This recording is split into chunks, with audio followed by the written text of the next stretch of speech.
बजार जाँदैछु सोमबारे बजार पहिलोचोटि मेरो चाहिँ धरानको।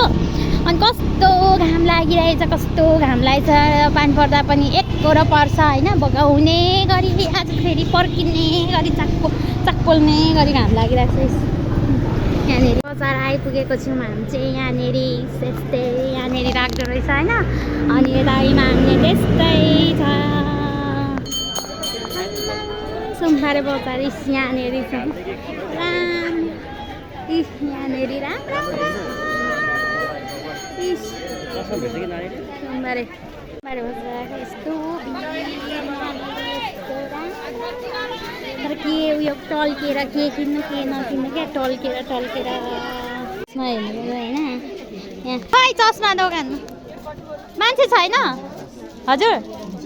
350 अरे घाममा 500 जोडी आउनु है किन्नु सबैजना।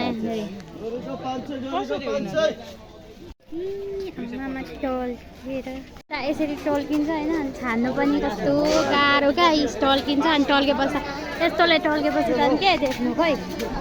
अनि यसरी यहाँ अनि यसरी घडी आयो घडी घडी घडी किन्नु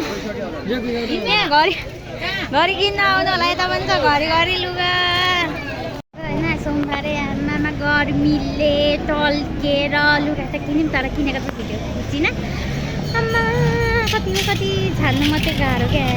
लुगा त ठिकै हो, राम्रो छान्नुलाई राम्रो पाइने रहेछ।